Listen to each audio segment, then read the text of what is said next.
Okay, so I just saw Snake Eyes, and I sort of just forgot everything about it. That's how forgettable of a movie it is. Now, typically, I like to do these in the parking lot of the movie theater, but all the lights were off. Yeah, I'll show you what I'm talking about. All right, just on a quick side note, theaters right now are like spending no money. They have no budget. And if you look at this theater, I actually used to work at this one. Look at it. All of the lights are out. It just says Tear Crow. It's supposed to say Coldwater and have way more lights on. It almost looks like an abandoned dollar theater in a way, but nevertheless, I used to be an usher at this movie theater, and I sort of never did my job. I used to just let everything be messy, popcorn spills all over the place, and I'd sit in the movie theater and just watch movies until they yelled at me on the walkie-talkie. Yeah, like I said, theaters are spending no extra money on cleaning, light bulbs. They're just trying to get by, and I don't blame them. But let's get out of the car and walk in front of the Dollar Tree. Sometimes I go in here and I want to spend like $3, and then I walk out with 75 different things I never knew I needed and I still don't need, but for some odd reason I feel good about buying them. Anyway, let's talk about Snake Eyes. This is directed by the guy who directed R.I.P.D.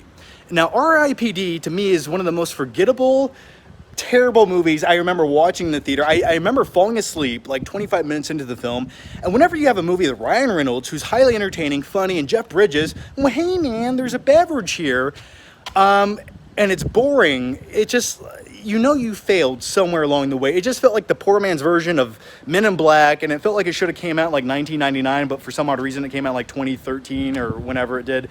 But anyway, back to Snake Eyes. This is the spin-off movie of G.I. Joe and Snake Eyes, a movie that no one asked to see, no one was really clamoring to see, and I'm not quite sure why Hollywood made this movie, except to possibly loosely reboot the failed G.I. Joe franchise, which both those films were terrible. But I will say this about both G.I. Joe films. The first one, and maybe the second one to some degree, once again, both are terrible. They're very bombastic, they're over the top, the scripts, if you want to look at a film that has a terrible script and you want to like an example of that, the first G.I. Joe film would be a perfect, shining example of that. But at least I can say this about those two previous G.I. Joe flicks. They're at least fun to look at times. Like, you have the underwater secret lair of the villains. You have Cobra Commander, played by Joseph Gordon-Levitt. And then you have Snake Eyes, which is a little bit more subdued in comparison to those movies, but it's subdued in such a way where it's almost boring. It's like, if you're gonna really go for it, just go for it. Make a grounded Batman Begins type style film. Okay, or go over the top like the previous G.I. Joe movies. This movie's just in the middle. If you wanna see a better origin story about a ninja who also wears a black suit to conceal his identity, just watch Batman Begins. A way better origin story of a ninja in comparison to this. This film, it's not as bad as I thought it would be, because I was expecting just complete dumpster fire trash. It's competently made, but it feels like it was made and directed and edited by like a computer algorithm who said, this is kind of like what a movie should be, but with no stylistic, artistic approach to it, just very middle of the road. You know, there's not one thing I'm going to remember about this movie in 5 minutes. Like, I just saw it and I honestly, like, I forgot the majority of it. And by the way, they sort of spoil the movie in the trailer, the post-credits scene. But whatever. The biggest disappointment, just if you're a fanboy of Snake Eyes, or if you're just a little kid wanting to see a fun action film with Snake Eyes in his cool costume, which, by the way, I thought Snake Eyes was one of the better characters in the previous two G.I. Joe films. I really like characters like that. He doesn't say much. He's just a badass with a sword. Has great skill sets. I like characters like that. But if you want to see him in this costume, well, sorry to disappoint, because they just tacked that shit in the last like 13 seconds of this movie. Never once does he even really wear a mask in this film. Or if he did, I blinked my eyes and I missed it, which I don't understand why they couldn't just give him his costume halfway through the film. Like, just give it to him. Like, there's plenty of reasons why, just put it on him. So that was really disappointing. It almost reminded me of the Wolverine, where at the very end of the Wolverine, they give Wolverine his costume in that suitcase on the plane, and then the movie's over. It's like, well, if only we would have saw that 20 minutes ago, that would have been really memorable, but they just couldn't quite give us what we needed. And as far as the main actor of the film, Henry Golding, is it Golding? Yeah. I liked him. He sort of reminds me, he almost did like a Carl Urban type acting style. He even kind of looks like Carl Urban ever so slightly. And the way he was speaking in this film, it sort of reminded me of Carl Urban in Star Trek, where he plays Bones. Good God, man, I'm a doctor, not a lawyer. Like, at some points, he speaks like that in this film. Maybe I noticed it, I don't know. But yeah, I liked him, but as far as a character goes, the character Snake Eyes in this film is not that likable. He's barely even redeemable as a character. And don't get me wrong, I like flawed characters. A flawed character is always the more interesting character.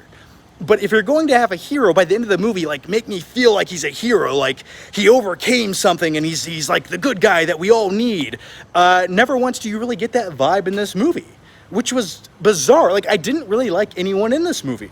I wasn't rooting for anyone. I didn't care about anyone. And it did feel like the film had like a nice budget. And some of the scenes could have been better if only the camera would stop cutting every 3 seconds. Why? Just, hey, put the camera on a tripod, leave it there for about 4 seconds, and film your action sequence. I promise you, it makes it way more immersive. But then again, once again, this is directed by the guy who directed R.I.P.D. and one of the Red movies. Just instantly forgettable movies, right? So, yeah, I just feel like this movie needed some style, some character, just something to latch onto. And it felt like it easily could have been more than it was if it was just handled differently. Maybe they tweaked the script. It misfires on everything. It doesn't really do anything great. And I think even if you're like a young kid or you're taking your kids to go see this movie, it feels like it's too long. It just feels like it's sort of repetitive and it doesn't really get going anywhere until the final act of the film. And by then you're just falling asleep. I mean, it's sort of boring in a way. And how do you make a Snake Eyes movie boring? I don't know, but somehow they figured it out. I would say Snake Eyes in the previous 2 G.I. Joe installments was cooler. He was way more interesting. At least he had his costume on, and when he was like, you know, swinging his sword around and doing like push-ups with his swords on the ground, I was like, okay, that's kind of cool. That's what we need in this movie, but you just don't quite ever get it. So yeah, if this was sort of like a loose reboot for the G.I. Joe franchise to go a different direction, I don't think this is a good starting point. And also, they had the character, and is this a spoiler? I don't think it's a spoiler. It's listed on IMDb. If it is, who cares? It's a Snake Eyes movie. Like, it's a guy that fights a bad guy. Who cares? They had the Baroness in this film, and I actually think the previous installment of Baroness in the previous G.I. Joe films was a much better adaptation all the way around. So anyway, like I said, this movie is just instantly forgettable at best.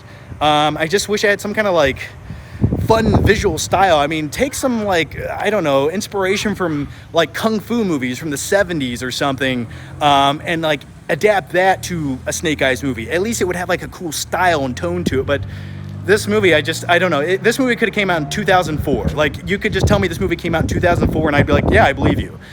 So anyway, I don't recommend seeing Snake Eyes. Just watch Batman Begins, pretend like that's the origin story of Snake Eyes or something, or just watch the previous 2 G.I. Joe movies.